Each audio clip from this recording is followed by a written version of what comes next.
Voilà, bonsoir à tous. J'espère que vous allez bien. Merci d'être avec nous ce soir pour ce séminaire avec Ariane Biron. Comme souvent, la technique est en train de foirer complètement, donc je suis devant un écran blanc alors que je suis censé avoir le Moi contrôle de aussi, ce qui se déroule. Jean-Dominique. Je Ariane vois 3 petits aussi, points, moi. C'est 3 points de suspens. d'accord. 3 petits points qui déroulent. Il y a en tout cas beaucoup de personnes qui sont déjà présentes. Merci à vous. Est-ce que vous auriez la gentillesse de nous dire dans le fil de commentaires si jamais vous nous voyez et nous entendez? Voilà, déjà nous entendre, ça serait bien.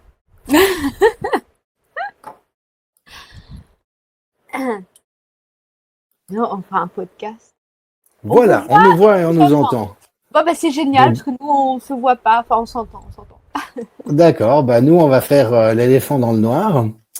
Euh, Bienvenue pour cette séance. C'est vrai que ce serait plus confortable pour nous d'avoir l'image, mais enfin à la Est-ce que, guerre est-ce comme que à je la peux faire guerre. une Donc blague? Ariane, Est-ce que je peux faire une blague? Attends, faut que je m'en souvienne. C'était une blague de mon prof de français de collège. Et il disait, un éléphant, ça trompe énormément. Et dans le noir, c'est défense d'ivoire. Voilà. magnifique. Voilà, et puis je dois dire qu'il y a vraiment une Ariane Biron mania, parce qu'habituellement pour ce genre de webinaire, on a entre 300 et 400 inscriptions, et là il y en a eu plus de 850. Donc c'est vraiment une confirmation de l'intérêt que tes analyses suscitent. Ça veut dire qu'il y a une possibilité ou un risque qu'un certain nombre de personnes inscrites ne puissent pas y accéder. Donc je présente toutes mes excuses pour cet impair indépendant de ma volonté. Et je mettrai le replay, c'est-à-dire la vidéo qui sera enregistrée aussitôt que possible sur le site pour que les personnes qui n'ont pas pu y assister puissent malgré tout y avoir accès. Ariane, merci. Tu nous consacres 1 heure dans ton planning très chargé. Je sais que tu es en train de rédiger plusieurs ouvrages et que tu as une vie assez trépidante dans des directions un petit peu différentes.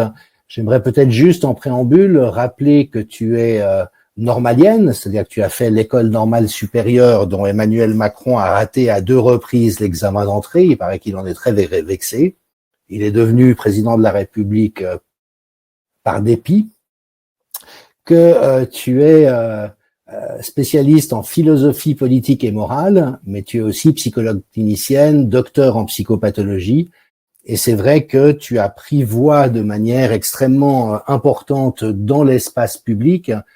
Je considère en ce qui me concerne qu'un certain nombre de tes contributions ont été carrément historiques. Et qu'est-ce que ça a été bon d'avoir quelqu'un d'aussi compétent et cultivé dans ces domaines que toi, qui a pu nous éclairer presque en temps réel. Habituellement, les spécialistes du totalitarisme font un travail de mémoire des années plus tard, et là, on a pu avoir tes analyses pratiquement en direct. Donc, je t'en suis avec beaucoup de personnes extrêmement reconnaissants. Tu as publié tout un ensemble de livres, les chroniques du totalitarisme, le débat interdit avec Vincent Pavant, l'international nazi. Tu as eu la gentillesse de me demander d'en préfacer 2 d'entre eux, et je sais que tu as d'autres projets dans le pipeline. Alors, si jamais tu veux bien, pour commencer, nous parler un petit peu de ce sur quoi tu travailles, et puis, comme point de départ peut-être, tu as mentionné dans un des modules que nous avons enregistré ensemble pour cette masterclass, le fait que au tout début de cette histoire du Covid, tu es resté assez prudente. Et c'est l'occasion pour moi de rappeler qu'en tant que penseur, on évite les certitudes, qui est un peu le piège de la pensée. On peut avoir des convictions, il y a des hypothèses dont on peut considérer qu'elles tiennent solidement de la route, mais on évite de sauter aux conclusions et d'y rester. Et donc, est-ce que tu peux retracer pour nous comment tu as rencontré cette nouvelle réalité et quels sont les clics que tu as fait à quel moment pour arriver à ce diagnostic évidemment assez terrible, mais qui est la réalité à laquelle nous sommes confrontés, que nous sommes embarqués dans un déferlement totalitaire. Alors, juste en préambule, il y a apparemment un souci d'écho. Alors, je voudrais peut-être... Il y a une personne qui nous suggère de relancer, de sortir du webinaire, de relancer. Je sais pas. On risque de tout perdre, c'est le risque. Alors, peut-être, on va essayer que tu coupes ton micro pendant que je parle et vice-versa. C'est peut-être pas parfait, mais on peut peut-être essayer de faire ça. Je regarde. Voilà. Bon. Je vais essayer de rassembler toutes les questions. Il y a beaucoup de choses. C'est vrai que je vais rebondir d'abord sur la dernière. Je pense que c'est toujours très très compliqué de toute façon d'analyser son présent, ce dans quoi on est engouffré. D'autant plus quand c'est d'une complexité chaotique comme nous l'avons aujourd'hui. Ça suppose, et c'est vraiment un encouragement, et c'est aussi la raison d'être de cette formation, ça suppose d'apprendre à développer des outils d'analyse. Qu'est-ce que ça nous permet de commencer à analyser les choses? Ça nous permet tout simplement de prendre de la distance. De dire, je colle pas avec le discours immédiat des autres autour de moi, ou des médias, etc. Je fais une pause et avec cette pause, je fais un pas de côté et avec ce pas de côté, je commence à regarder déjà ce qui se passe, à l'observer et à essayer d'en tirer un autre regard. Et c'est ce que cette formation essaye de vous offrir et c'est à mon avis sa raison d'être la plus importante, ce sont des outils d'analyse. Parce que c'est bien beau de dire on veut analyser, mais comment est-ce qu'on peut analyser? Et disons que dans mon cas, c'est vrai que c'est un petit peu particulier. Je vis une sorte de vertige parce que j'ai toujours travaillé sur ce sujet. C'est moi qui ai créé le terme contagion délirante. J'avais parlé de démocratie totalitaire en 2010. Il y a beaucoup d'éléments maintenant. Déferlement totalitaire, c'est aussi un terme que j'ai créé. Il y a beaucoup d'éléments qui sont passés maintenant dans le langage commun, dont je me souviens en fait le nombre d'heures que ça m'a pris à me dire comment je vais appeler ça. Et dans des périodes où voilà, ça n'intéressait absolument personne. Et le seul endroit où c'était intéressant, où ça intéressait des gens, c'était au niveau des troubles psychosociaux au travail, donc où je faisais effectivement des audits et des expertises dans les entreprises, que j'étais dans les toutes premières à faire des expertises quand il y avait des plaintes de harcèlement au travail et à amener un regard de psychopathologie, c'est-à-dire un regard un peu avec des outils qui sont utilisés dans la psychiatrie traditionnelle, qui n'est plus du tout la psychiatrie d'aujourd'hui, sur la psychologie des foules, la psychologie collective et comment il y a ces mécanismes-là. Donc moi, j'ai adapté déjà ça en entreprise, en faisant partie des pionniers de la psychopathologie du travail, en amenant ce regard par rapport à des problématiques de harcèlement. J'avais écrit un premier livre qui était en réaction à ce regard qu'on pouvait avoir sur le harcèlement, qui était en fait de dire que non, en fait, c'était un phénomène collectif. C'est-à-dire qu'on ne pouvait pas dire simplement il y a un salaud harceleur et un gentil harcelé. Il y a en fait un groupe. Et donc moi, je me suis toujours intéressée à ces mécanismes de groupe. Et donc, de fait, ce qui a commencé à me défriser par rapport à ce qu'on vit, c'est de voir que les mécanismes que je n'ai pas cessé de construire et de travailler quand il y avait des plaintes de harcèlement dans les entreprises, avec évidemment des taux de suicide cataclysmiques, etc., puisque j'avais fait aussi des articles dans cette période, à l'époque, sur les liens entre le suicide au travail et le harcèlement au travail, qu'il fallait toujours regarder quand il y avait des impacts suicidaires, quels étaient les phénomènes harceleurs, etc. Et j'ai donc pris, au départ, je me suis laissée embarquer, moi, de ce discours pandémique, comme je l'ai dit à plusieurs personnes, parce que j'ai compris, et donc on n'est pas du tout à l'abri de se laisser embarquer. Pourquoi? Parce que j'avais des enjeux, je me suis fait annuler tout un... je vais fermer les frontières au moment où je devais partir, bref, c'était... Et donc j'avais les boules, quoi. Je me suis dit, forcément, c'est un truc extrêmement grave qui se passe pour qu'on me fasse subir ça. Voilà. Et après, bon, quand même, j'ai repris mes esprits, et puis j'ai commencé à tout simplement à avoir cette posture d'auditeur que j'avais avec les entreprises quand on me demandait qu'est-ce qui se passe, quelle est la nature du problème que nous rencontrons, et donc quels sont les mécanismes collectifs. Voilà, alors ceci étant, ça m'a permis d'avoir cet immense cas clinique que nous vivons depuis 2020, ça m'a permis d'affiner beaucoup de choses aussi au niveau théorique, et donc, pour répondre à la question, c'est donc dans les projets à venir, il y a déjà un deuxième livre avec Vincent Pavant là, qui paraît début mars, qu'on a fini, qui s'appelle Le totalitarisme en marche, et qui s'interroge sur la fonction justement collective des dits suspendus, qui rejoint toute la théorie de Agamben sur l'homo sacer, c'est-à-dire celui qu'on peut sacrifier sans que ça pose de cas de conscience à personne.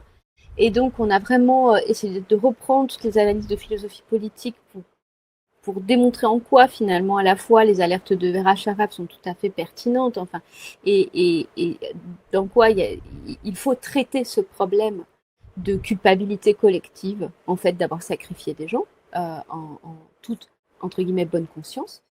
Et on prend différents exemples de sacrifiés. Et puis après, là, je suis en train de terminer mon énorme, c'est l'œuvre de ma vie, quoi.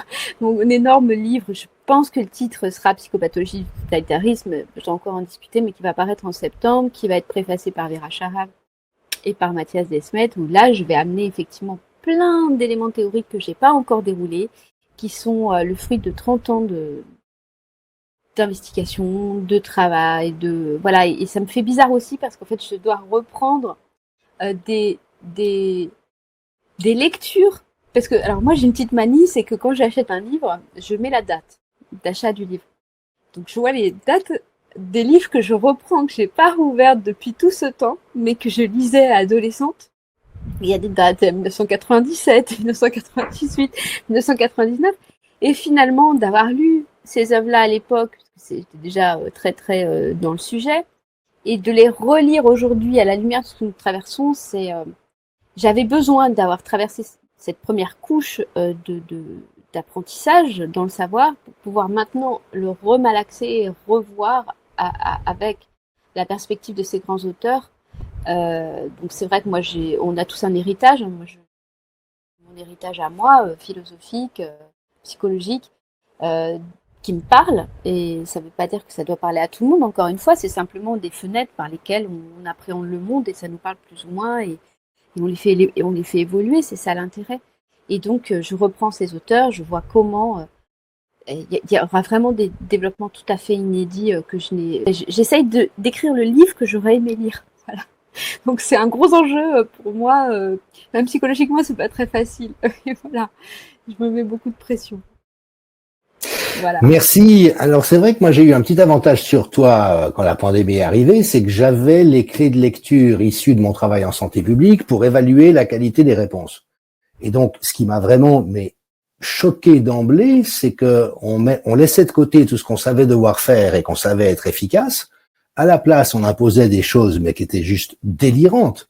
Donc, si tu veux, moi, je me suis rendu compte tout de suite que c'était délirant parce que, alors, d'une part, du fait que j'avais ces clés de lecture, mais aussi en négatif, en voyant tous les gens dont c'est le métier, qui sont infiniment plus compétents que moi dans ce domaine, se la coincer d'une manière abominable et faire semblant que c'était normal et que c'était ce qu'il fallait faire. Donc, par exemple, le professeur Gauthier, avec qui j'ai échangé assez tôt, m'a dit, mais regardez les études sur la rougeole en Afrique de l'Ouest datant des années 80. On sait que quand on confine une population alors que le virus a déjà circulé, ça fait flamber l'épidémie. Et on avait des profs d'Uni et des médecins des hôpitaux venir expliquer, écoutez, on va confiner parce que ça permet d'aplatir la courbe. Or, ça n'a pas du tout aplati la courbe, ça a fait flamber l'épidémie, c'était conforme à ce qu'on savait.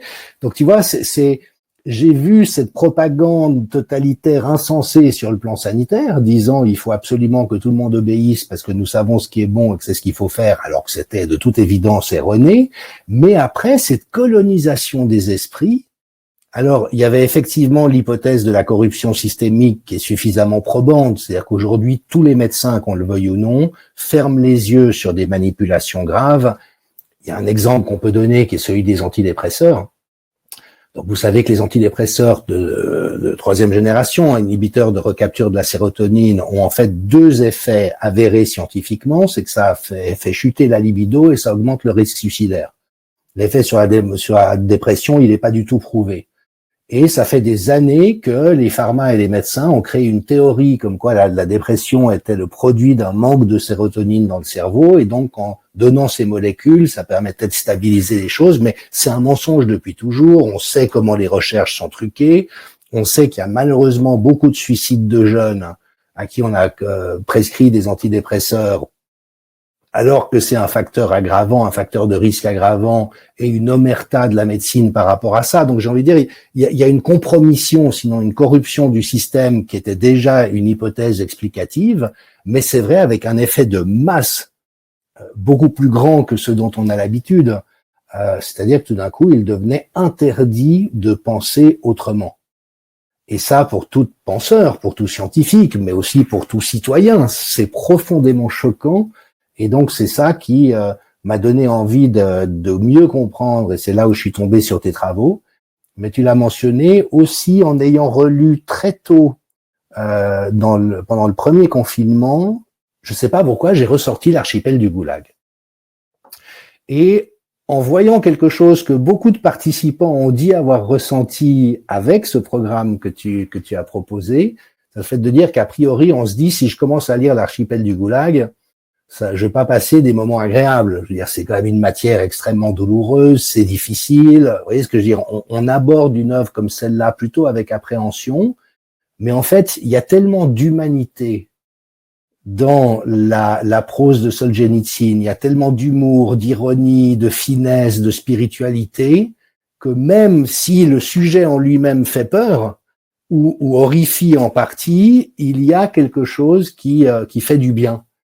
Et donc, j'ai envie vraiment, puisque effectivement, tu t'es confronté toute ta vie à des choses compliquées, le harcèlement, la perversité, le totalitarisme, la pédocriminalité. Je veux dire, on n'est pas au cœur de la joie de vivre ou de ce que l'humanité peut produire de meilleur. Mais en quoi et comment le fait de s'autoriser de penser est-il un soulagement? Merci pour ta question. Moi, je ne pense pas qu'on se protège en faisant l'autruche en mettant la tête dans le sable. Moi, je pense que alors, je suis pas du tout une grande sportive, bien au contraire. J'ai toujours été entourée de grands sportifs parce que je pense que j'ai leur mentalité, mais sur le plan intellectuel, mais pas du tout physique. Je déteste le sport, mais je crois que quelque part, c'est un petit peu ça, c'est-à-dire que notre force psychique, elle n'est pas née, nous ne sommes pas nés forts ou faibles psychiquement, elle est liée à des circonstances, à des actes, à des cohérences de prise de décision, mais aussi au fait que nous travaillons à nous renforcer. Et moi, je crois que c'est très dangereux de faire l'autruche et de mettre la tête dans le sable en disant « je veux pas savoir » ou alors comme on entend beaucoup, il faut penser uniquement positif et surtout, on ne regarde pas le négatif. D'abord, premièrement, pour moi, moralement, c'est une complicité immorale de faire ça. Parce que quand il se passe des choses graves autour de soi, on fait semblant de ne pas les voir, qu'on se met la tête dans le sable en disant on va penser positif, parce que soi-disant c'est comme ça que ça va marcher. D'abord, ça ne va pas marcher comme ça. Et en plus, on fait bien la différence, je crois que je l'ai fait dans la formation, mais en tout cas, je l'ai fait à plusieurs endroits. Ceci correspond aussi à une régression psychique qui s'appelle la pensée magique, c'est-à-dire du moment que je pense très très fort positif sur quelque chose, ça va arriver. Ça peut aider, mais ça ne va pas arriver. Donc, une fois, si on ne travaille pas un examen et qu'on y va en y pensant très fort positif qu'on va l'avoir, c'est pas sûr qu'on l'ait.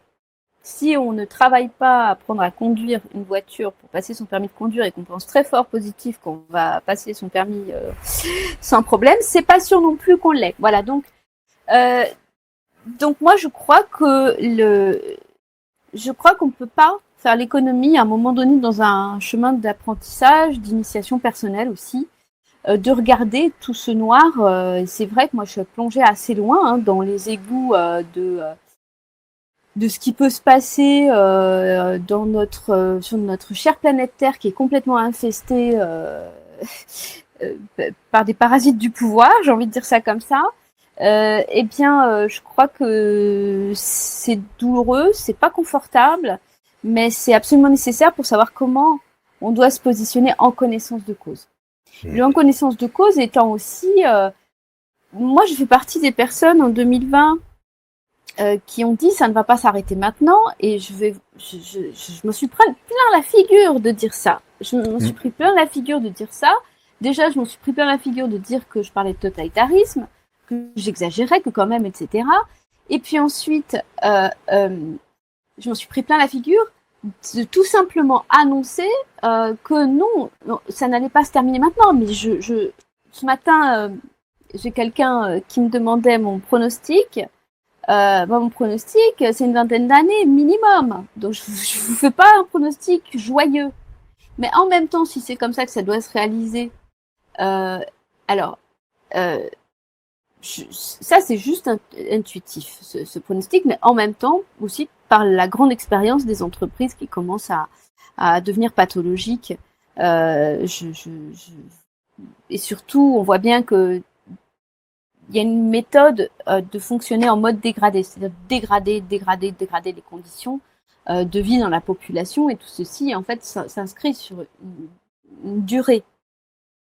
Donc, en même temps, ça ne veut pas dire que nous allons passer des années absolument sinistres partout. Ça veut simplement dire qu'il faut savoir aussi comment se disposer, comment soi-même apprendre à faire face à des situations qui peuvent être compliquées, sinistres, mais quand on y pense, qui sont le lot de la planète Terre de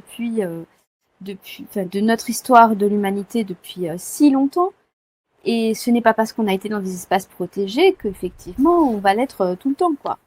Et le reste de l'humanité subit aussi beaucoup depuis très longtemps. Donc, c'est savoir comment on fait par rapport à ces situations. Donc moi, c'est vrai que j'ai une démarche, et c'est une démarche aussi psychologique, qui est à l'inverse de la démarche justement que tu mentionnais de prise d'antidépresseurs, etc. C'est-à-dire que quand on va prendre les antidépresseurs, on va mettre le couvercle sur les problèmes pour continuer à fonctionner. Je ne dis pas que parfois c'est pas nécessaire, et je pense que ça peut être nécessaire dans certaines circonstances, notamment d'empêcher des passages à l'acte suicidaire, si ça doit être le cas. Donc je suis pas radicale non plus tout le temps sur, voilà. Mais je dis qu'à chaque fois il faut regarder les circonstances, mais dans tous les cas cette démarche qui est encouragée et souvent qui est de dire il faut oublier les problèmes et ne pas aller creuser dedans, je n'y suis pas favorable, mais je respecte les gens qui y sont favorables. Je pense que, au contraire, moi je suis pour aller voir ce qu'il y a au fond des égouts et au fond de la cave, et puis après, une fois qu'on a vu tout ça, on sait en connaissance de cause ce qu'on doit travailler et comment apprendre à se positionner avec ce constat. Donc je comprends que ça fasse peur à beaucoup de gens. Pour moi, c'est vraiment important. C'est là que se situe l'initiation humaine. Et alors j'en avais parlé dans un livre qui s'appelle Soyez solaire il y a des années. Et j'en reparle là parce que j'ai aussi un livre qui paraît début février qui est Vaincre ses monstres intérieurs à partir de la mythologie grecque. Et je pense que c'est un enseignement de sagesse depuis la nuit des temps. Mais je respecte encore une fois qu'on ne soit pas de mon avis, et tant mieux qu'il y ait des gens qui ne soient pas de mon avis. Je partage juste la façon dont je vois les choses. Donc effectivement, pour beaucoup de personnes, par exemple une dépression, ça peut être une tragédie, ça peut avoir des conséquences tragiques sur la vie de la personne, mais c'est aussi une chance, et c'est aussi un message. C'est un message de dire, mais finalement la dépression elle frappe à la porte pour dire attends, il y a un truc que tu vois pas, il y a un truc que tu n'as pas vu, il y a une information que tu ne veux pas entendre, mais il va falloir que tu l'entendes, parce que sinon je vais t'emmener jusqu'à ce que tu la vois. Et donc cette poussée, on va dire, de l'inconscient qui vient nous envoyer des messages à travers des épreuves ou des tragédies qu'on peut vivre, ça me paraît très important à voir et à entendre. Voilà. Bah, tu sais à quel point je suis attaché au concept d'intelligibilité qui est un des grands piliers de la salutogenèse. C'est-à-dire comment est-ce qu'on entretient sa santé. Alors pour autant qu'il y ait un questionnement. C'est clair que les gens qui sont actuellement hypnotisés dans la doxa, il n'y a pas de questionnement, donc il n'y a pas de recherche d'intelligibilité, et tout effort d'intelligibilité sera plutôt perçu comme une agression. Par contre, dès lors qu'on a identifié qu'il y a quelque chose qui est pas normal et qu'on se questionne par rapport à ça, c'est vrai que toutes les compréhensions éclairantes qu'on peut recevoir sont salutaires. Je veux dire, c'est vraiment du pain béni, j'ai envie de dire. avec une question alors que j'ai envie de te renvoyer d'emblée, parce qu'on est vraiment au cœur du sujet. Je viens de publier sur ma chaîne YouTube une présentation autour du concept de perversité. Et c'est quelque chose à quoi je me suis confronté durement dans ma vie. Et avant d'avoir cette expérience, j'aurais même pas pu imaginer que les profils pervers existaient. C'était hors de mon référentiel humain. Pour moi, chacun a ses raisons, chacun a sa subjectivité, chacun a ses bons côtés et ses mauvais côtés. Et imaginer qu'il y a des gens qui sont configurés dans leur psychisme pour être des machines à détruire les autres, sans état d'âme et qui en retirent une jouissance. Alors, je le savais par les mythes et la littérature ou l'étude de l'histoire. C'est-à-dire qu'on sait que les processus génocidaires se produisent, on sait qu'il y a des gens en apparence normaux, des braves gens qui peuvent devenir des tortionnaires ou des salauds dans des circonstances historiques, mais ça restait très lointain et ça n'est que quand j'ai eu l'expérience dans ma chair que tout d'un coup j'ai cherché à comprendre de quoi il s'agissait et pourquoi je m'étais fait prendre là-dedans sans m'en rendre compte. Et puis là, les compréhensions éclairantes que j'ai trouvées, alors Dieu merci, hein, ça a été un soulagement absolument énorme. Donc la question que j'ai envie de te renvoyer, c'est celle-là. Ces déferlements totalitaires, cette déshumanisation se produit de manière répétée dans l'histoire. Et à chaque fois qu'on sort d'une phase de cette nature, on se dit plus jamais ça, on a compris, on met en place des systèmes, des institutions, des compréhensions qui nous en préviennent, qui préviennent de leur récurrence. Et puis on a l'impression qu'il y a encore et toujours cette absence d'immunité chez la plupart des gens. Et donc, comment est-ce que tu expliques que à ce jour, une pédagogie réelle n'ait pas été possible, de sorte sauf à être passé soi-même par la moulinette totalitaire ou la maltraitance d'un pervers, tu vois ce que je veux dire? L'humain normal ne peut pas intégrer cette réalité pourtant tellement récurrente et tellement violente, démontrée à travers l'histoire, dans notre compréhension. Est-ce que tu penses qu'à un moment donné, il pourrait y avoir une forme d'immunité collective qui se développe dans l'intelligence collective? Ou est-ce que ça reste une spéculation extrêmement hasardeuse? Alors, c'est une excellente question sur laquelle j'évolue moi-même. Alors, eh ben justement, toute cette période m'a fait évoluer par rapport à une croyance que j'avais également, qui était qu'avec la pédagogie, qu'avec l'éducation, etc., le truc à la Condorcet, quoi, nous allions, etc. Eh bien, je ne suis plus du tout sûre de ça. Donc, je vais répondre par rapport à aujourd'hui, qui peut évoluer, parce qu'encore une fois, je pense que la pensée, elle a le droit d'évoluer, hein, justement. Mais aujourd'hui, alors j'ai écrit l'année dernière une chronique du totalitarisme pour l'anti-presse qui s'appelait Écosystème et totalitarisme, ou totalitarisme et écosystème, que j'ai mis dans mon livre sur les conférences que j'ai rassemblé là-dedans. Je pense que aujourd'hui, quelles que soient d'ailleurs les croyances des uns et des autres, notre passage sur cette terre est un lieu d'apprentissage, que nous ne sommes pas tous du tout au même point.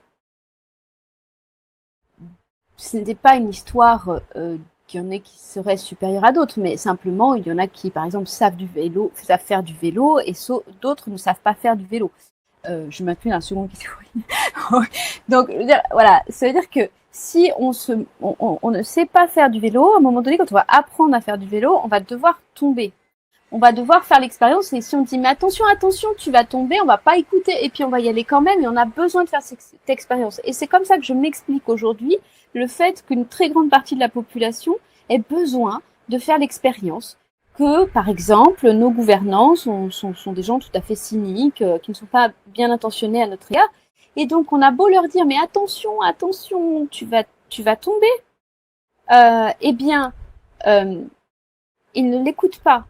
Et certains même refusent refont exactement la même erreur alors même qu'ils sont tombés, parce qu'il va falloir qu'ils tombent plusieurs fois au même endroit pour commencer à prendre conscience.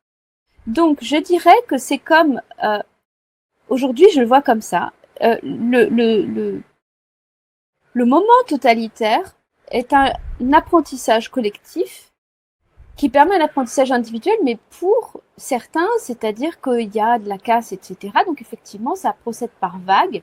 Comme je l'ai indiqué dans cet article, au départ, qui était une sorte de balade intellectuelle, mais finalement qui m'a paru faire de plus en plus sens. En fait, moi, j'ai l'impression d'avoir beaucoup progressé en psychologie depuis que j'observe la nature et que je fais de l'agriculture. Ça m'a donné beaucoup d'éléments de compréhension. C'est comme une sorte de cycle de négativité qui, à un moment donné, vient détruire les civilisations, vient amener quelque part toute une part sombre, vient la faire remonter des égouts.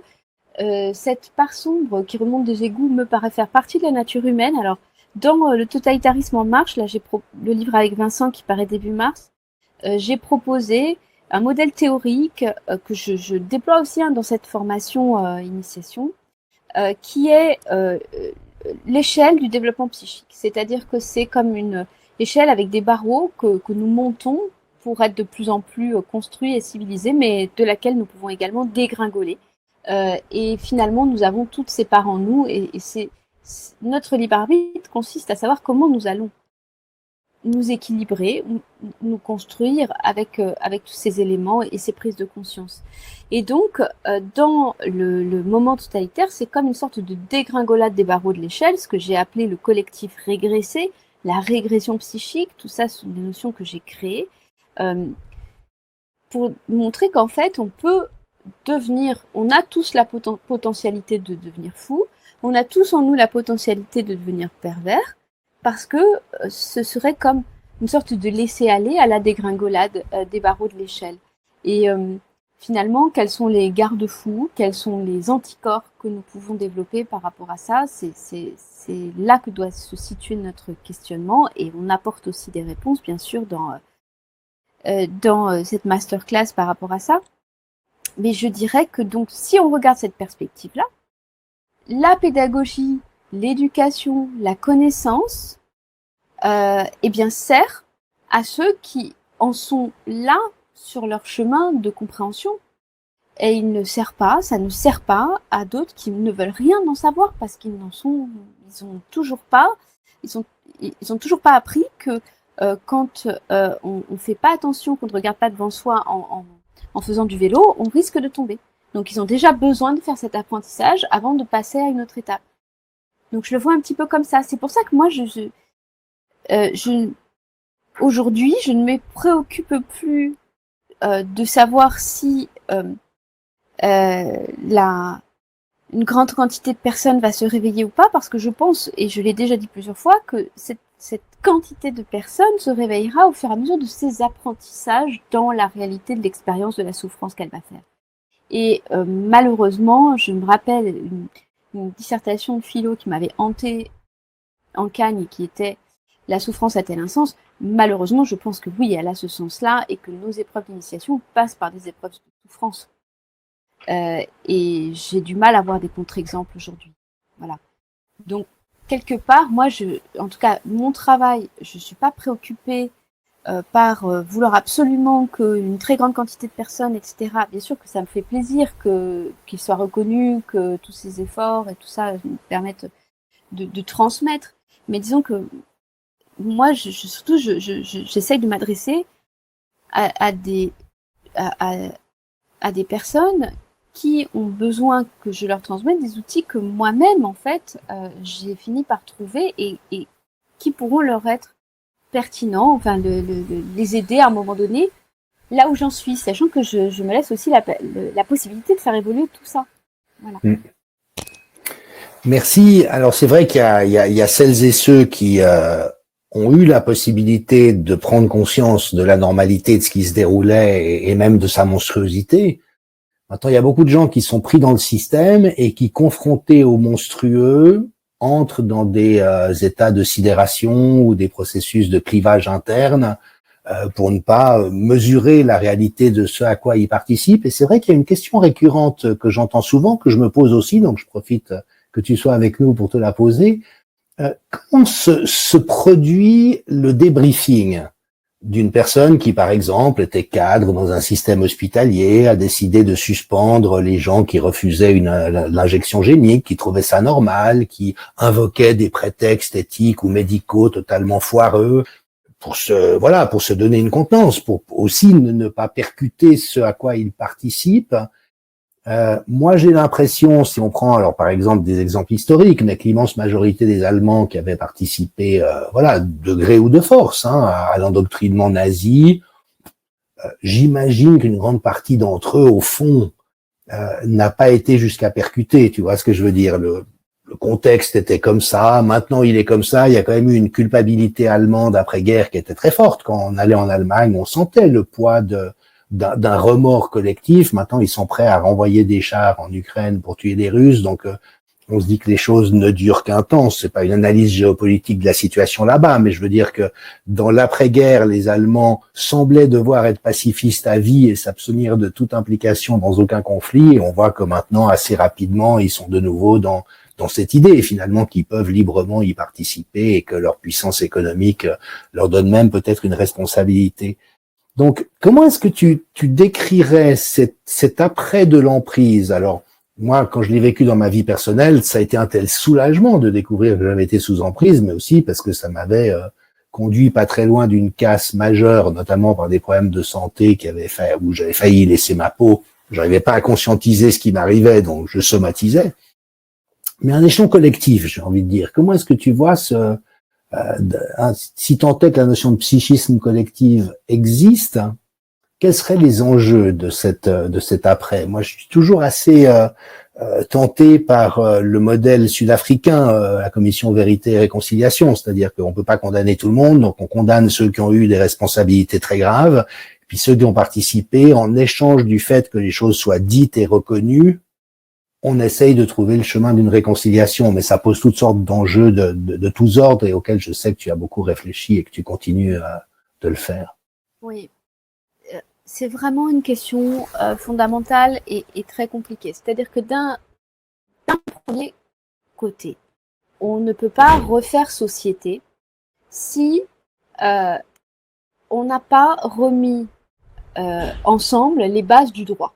Les bases du droit, c'est donc, il y a eu des victimes, par exemple des victimes entièrement innocentes et entièrement sacrifiées, et il y a eu des gens qui ont orchestré des choses et qui ont intentionnellement voulu nuire à ces victimes. La justice doit être rendue. Ça, pour moi, c'est un incontournable, c'est ce qui m'a fait effectivement soutenir des actions dans ce sens dès le départ, parce que le côté on est tous responsables mais pas coupables, eh bien tout simplement ça laisse quelque chose de la barbarie, puisqu'on reste avec des victimes complètement impunies. Donc ça c'est un premier point, et c'est pour ça que je trouve dangereux, donc je vais donner aussi les limites de ma propre discipline de la psychologie, je trouve dangereux de tout psychologiser au sens où nous, c'est vrai qu'on peut expliquer les motivations de tout le monde, en fait, de chacun, à avoir agi de telle façon, de telle façon, de telle façon. Mais ce n'est pas la psychologie qui doit conduire une société. De la même façon que ce n'est pas l'épidémiologie qui doit conduire la politique d'une société. C'est le droit, c'est-à-dire la protection de l'intégrité des individus.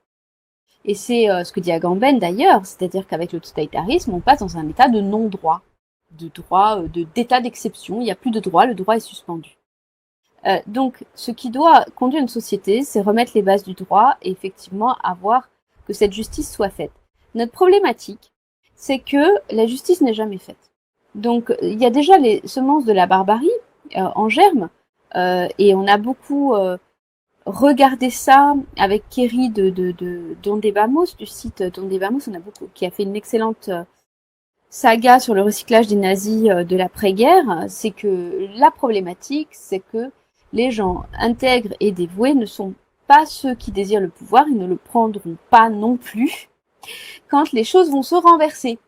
Donc, la problématique, c'est que donc, il y aura une justice apparente, mais qui reste très sommaire. Enfin, c'est fort probable. C'est pour ça qu'il faut mettre des bases dès maintenant, faire de l'archivage, et commencer à réfléchir à ces questions. Maintenant, si on regarde encore une fois les limites entre la psychologie et le droit, nous avons une catégorie de gens qui sont intégralement victimes et ça ne pose aucune question, ça ne fait pas l'ombre d'un doute. Une catégorie de gens qui sont intégralement coupables et qui sont ceux qui ont orchestré cette nuisance sur la population avec une intention de nuire, avec des politiques extrêmement mortifères et assassines, et qui avaient les responsabilités, donc ça majore évidemment la culpabilité. Voilà, ces deux catégories sont assez claires. Maintenant, il s'agit de définir qui dans ces catégories, et on sait très bien que ce qui se passe dans la manipulation généralement quand le pouvoir totalitaire s'effondre, c'est que ce sont souvent des faux profils entre guillemets résistants qui viennent prendre le pouvoir pour blanchir différents types de carrières un peu de malversation antérieure. Donc tout ceci sont des mécanismes que j'essaye d'expliquer dans mon gros livre qui paraîtra en septembre. C'est des mécanismes complexes qu'on voit déjà à l'œuvre malheureusement, et donc là aussi ça implique d'apprendre à discerner et à prendre ce pas de côté. La problématique qui nous reste, c'est cette grande majorité de la population. Et ça a été d'ailleurs une grande controverse là entre Desmet et Breggins. Et bon, c'est parti vraiment très très loin. J'ai essayé d'y répondre à ma façon. C'est-à-dire que cette grande partie de la population qui est endoctrinée dans une idéologie, et sans cet endoctrinement, le totalitarisme n'existerait pas, puisqu'il y aurait quelques salopards qui essaieraient malgré tout de faire un complot, mais qui n'y arriverait pas parce qu'ils ne seraient pas soutenus par cette croyance d'une population qui est endoctrinée. Donc d'un côté, on peut dire effectivement elle est endoctrinée, elle est traumatisée et donc elle est manipulée, et c'est vrai. Mais de l'autre côté, eh bien dire ça, ça ne peut pas exonérer des responsabilités. Puisque on doit partir du principe, et là c'est ce que j'écris aussi je suis en train d'écrire dans mon livre qui paraîtra en septembre, on doit partir du principe, si nous nous respectons en tant qu'êtres humains, qu'à part les gens qui sont complètement fous, ou les enfants qui sont irresponsables pénalement, nous sommes responsables pénalement. Donc en fait, c'est très important de considérer que si nous sommes effectivement des êtres libres, nous sommes aussi libres de commettre le bien et le mal, et que à partir de là, nous devons aussi répondre. Ça ne suffit. Enfin, aujourd'hui, c'est compliqué d'avoir pour argument je ne savais pas. Hein, peut-être éventuellement dans l'Allemagne des années 30, mais aujourd'hui, il y a tellement une somme d'informations qui circulent. Donc, du point de vue, en tout cas, de la philosophie politique et du droit, ça me paraît très important de remettre des responsabilités, de savoir à quel niveau elles se situent. Et parfois, c'est complexe. On peut donc, dans la majorité des cas, c'est complexe. C'est-à-dire qu'on est à la fois victime et coupable. C'est la majorité des cas. Et si on prend le point de vue de la psychologie, la psychologie, elle va expliquer tout, hein, par la manipulation, par le trauma, par la dissociation, etc. Donc, d'une certaine façon, nous pourrions dire, je reprends une phrase célèbre de Freud, le moi n'est pas maître dans sa propre maison, donc, ce qui explique que nous fassions endoctriner, etc. Mais d'un autre côté, c'est notre responsabilité d'essayer d'en acquérir la maîtrise. Voilà. C'est un petit peu comme ça, mais ce sont des questions extrêmement complexes.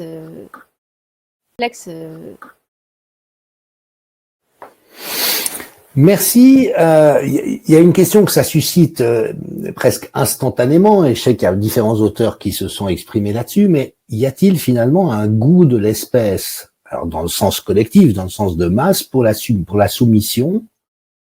Et finalement, c'est vrai que pouvoir penser le réel dans toute sa complexité, mais aussi sa dureté à certains endroits, c'est inconfortable. Donc, ça prend, pour pouvoir le faire en tant que compétence, d'avoir accepté qu'il y a des inconforts qui sont nécessaires et qui sont même bien vitalisants ou nécessaires, ou je sais pas comment dire.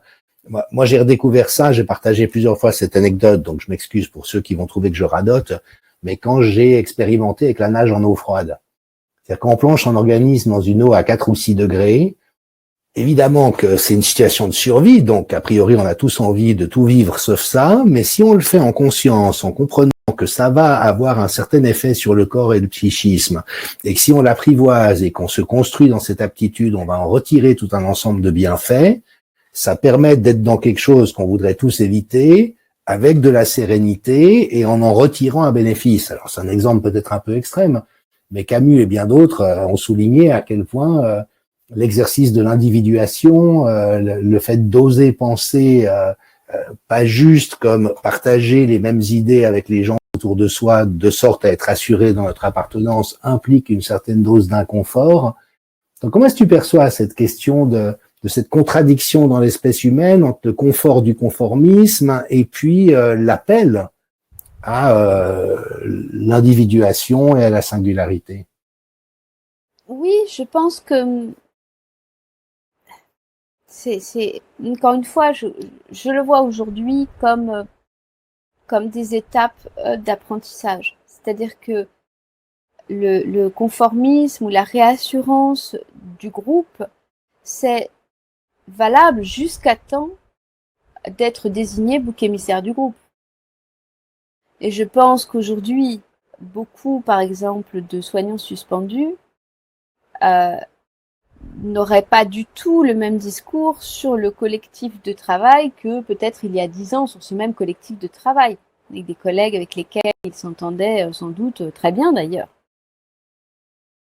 Donc, ce sont des étapes, c'est-à-dire que dans un premier temps, oui, on colle dans le groupe pour être rassuré parce que ça donne l'illusion de la protection, mais à partir du moment où on devient et on est désigné bouc émissaire du groupe, on n'a pas d'autre choix que de commencer son chemin d'individuation, qu'on le veuille ou pas, et qui implique certaines questions. Qui suis-je quand je n'ai plus la protection du groupe? C'est peut-être même pas une posture qui a été choisie, enfin, peut-être inconsciemment, peut-être, voilà, mais en tout cas, pas activement, pas nécessairement de façon active. Et ce rejet, cette solitude est indispensable pour ensuite commencer franchir d'autres étapes de compréhension. Donc je dirais que effectivement, la majorité des gens restent dans le confort tant que c'est confortable.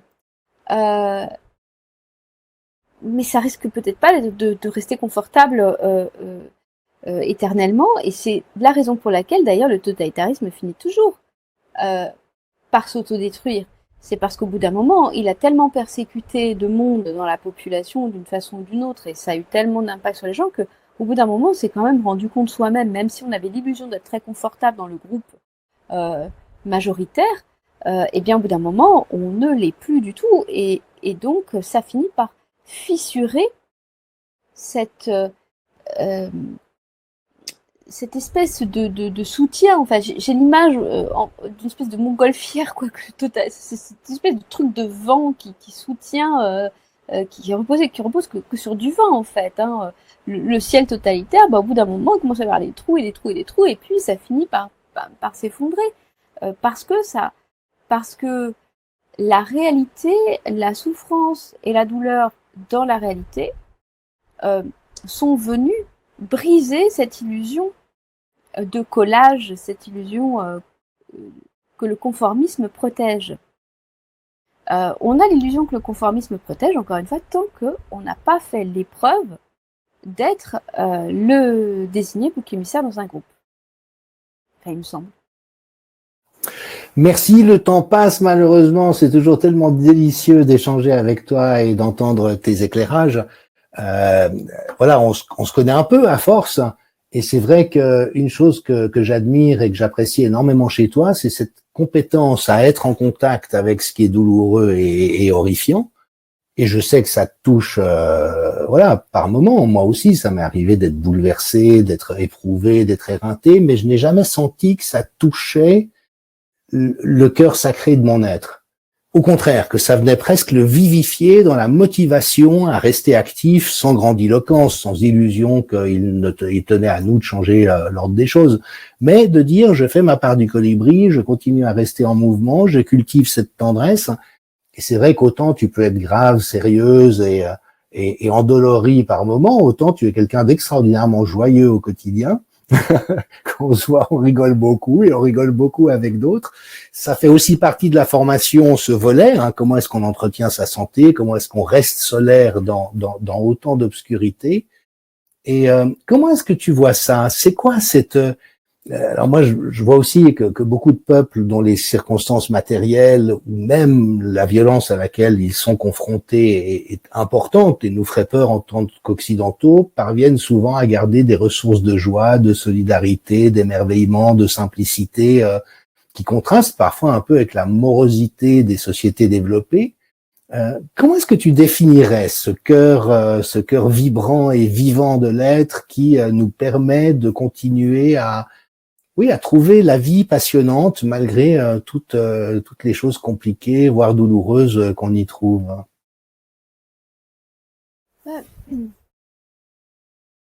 Le mot que je mettrais, c'est sans doute un principe divin qui est en nous.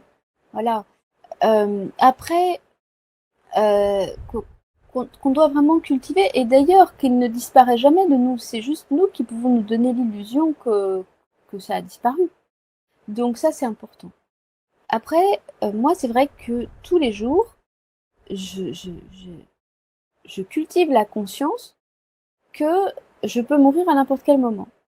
Et donc, eh bien, remettons cette pensée à l'ordre du jour, ça permet d'éviter de se perdre dans de l'inessentiel, dans des chamailleries, des disputes, des trucs qu'on peut voir qui nous détournent de ce que nous avons à faire.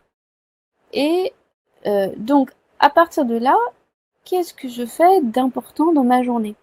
Et dans le important dans ma journée, il y a ce rapport intime, effectivement, à la joie de l'être. Mais qui n'est pas une joie où, encore une fois, c'est comme si, je vais le dire comme ça, c'est comme si pour moi, les enfers, ils n'étaient pas sous terre, ils sont sur terre.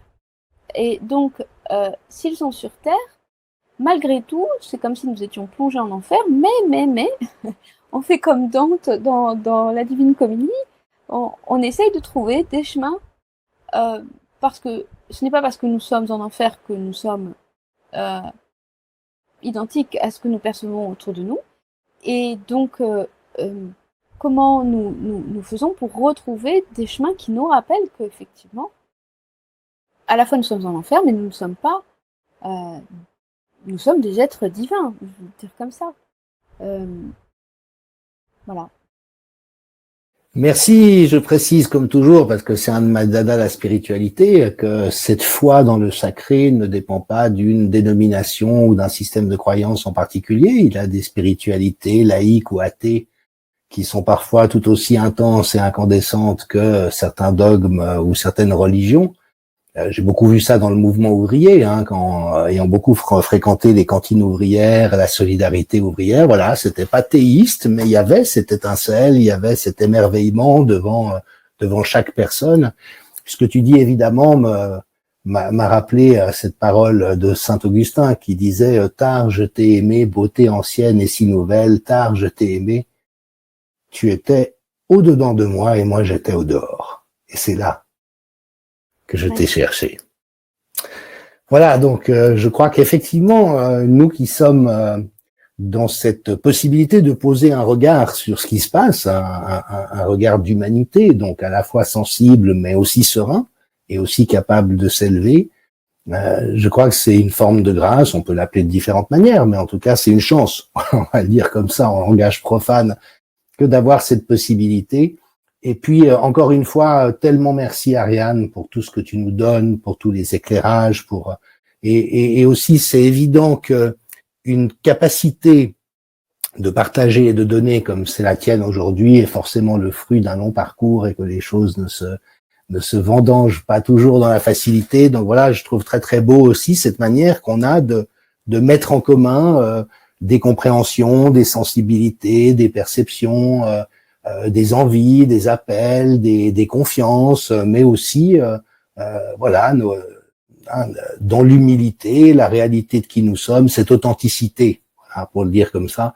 C'est vrai que le totalitarisme, et au fond, moi j'ai souvenir d'avoir grandi en tant qu'enfant avec la compréhension chevillée au corps depuis que j'avais, mais je sais pas, quelques mois, que ça tenait pas la route. Que le monde des adultes ne tenait pas la route, que la manière dont les gens vivaient leur vie ne tenait pas la route. Et j'ai l'impression que tous ces désajustements que j'ai tellement vus dans les institutions, dans le milieu professionnel, dans les familles, dans les couples, etc., tout d'un coup, on est au pied du mur et tout ça apparaît en pleine lumière. Et donc, on peut plus se faire à croire que ça tient la route. Non, quand ça ne tient pas la route, ça ne tient pas la route. Quand ça tient la route, ça tient la route. Mais qu'effectivement, c'est toujours avec cette authenticité, cette humanité, cette capacité de tendresse, au fond, qu'on y arrive. Et donc voilà, on arrive malheureusement au bout de ce temps que tu as bien voulu nous consacrer, mais en tout cas, merci de tout cœur pour ce moment précieux de plus. Et puis pour les personnes qui n'auraient pas encore suivi la masterclass et qui considéreraient la possibilité de le faire, je ne peux vraiment que le recommander. Moi-même, je me suis régalé, mais les commentaires qu'on a reçus étaient vraiment magnifiques. On sent que ce que tu donnes résonne chez les personnes. J'ai décidé, mon anniversaire est le 28 janvier, donc j'ai décidé de prolonger exceptionnellement les inscriptions jusqu'au 28 janvier. Et puis après, le programme ne sera plus disponible au moins jusqu'à l'été et probablement jusqu'à l'automne. Donc si jamais ça fait résonner quelque chose en vous, n'hésitez pas à participer maintenant. Le 1er mars, on aura de nouveau un webinaire plus long cette fois-ci avec Ariane pour que vous puissiez poser toutes les questions que vous avez envie de poser. J'en ai vu défiler un certain nombre dans le fil de commentaires, mais c'est vrai que c'était un peu difficile pour moi de sortir du dialogue que j'étais en train de construire avec Ariane pour intégrer tout plein de questions par ailleurs très pertinentes ou de remarques pertinentes qui ont été posées. Mais donc on aura de nouveau le temps de le faire à l'intérieur du programme le 1er mars. Et puis voilà, je sais que tu as d'autres obligations, d'autres contraintes, que tu es Sisyphe en Colombie à ta manière. Et donc, merci. Est-ce qu'il y a une dernière chose que tu as envie de dire aux personnes qui ont partagé ce moment avec nous avant de reprendre ta route? Oui, j'ai d'abord envie évidemment de remercier tous ceux qui soutiennent mon travail et c'est très précieux. C'est vraiment très précieux pour moi. Et aussi de dire que c'est comme accepter la destruction, la maladie, la mort dans nos vies. Ça fait partie de nos vies et c'est le sens et la valeur de la vie humaine. Donc c'est vrai que ce petit conseil de se lever le matin et dire bon, potentiellement je meurs aujourd'hui, qu'est-ce que je vais faire d'important et d'intéressant pour moi? Le pour moi n'étant pas quelque chose d'égocentré, mais tout simplement que prendre sa place dans ce monde selon son essence propre, c'est une résistance profonde au totalitarisme qui, lui, nous veut complètement stéréotyper, cloner, et ça fait partie. C'est Hannah Arendt qui disait que la spontanéité était ce que craignait le plus le totalitarisme, et d'une certaine façon, c'est ça. C'est autorisons-nous à exister malgré les critiques, malgré les coups bas. Je pense que c'est un petit peu ça aussi quelque part que je représente, parce que je m'en suis pris plein la figure et je me suis quand même autorisée à exister. Et j'essaye de m'autoriser à exister. Et tant pis, ça ne convient pas à tout le monde. De toute façon, on n'est pas là pour s'entendre avec tout le monde. On est juste là pour essayer de proposer quelque chose, chacun dans notre essence propre, qui est unique, qui est absolument unique. Voilà. Merci beaucoup. Tu as cité Freud qui disait qu'on n'est pas maître dans sa maison. C'est vrai, mais il y a aussi, ça c'est une parole de mystique, plus grand que nous en nous-mêmes et en chacun. Et c'est aussi pouvoir voir cette valeur de dignité infinie au-delà de nos imperfections, de nos maladresses et parfois même de nos erreurs, de nos errances, de nos méchancetés. Et voilà, de pas quitter cet horizon intérieur de cette plénitude et de cette grandeur, parce que même si nous ne sommes pas à la hauteur de ça la plupart du temps, c'est là et c'est quand même une sacrée bonne nouvelle. Un immense merci Ariane. Merci. À bientôt. Et puis merci à vous tous qui avez partagé ce moment avec vous. Le replay sera disponible à partir d'un tout petit moment sur le site à la page de présentation de la masterclass avec Ariane.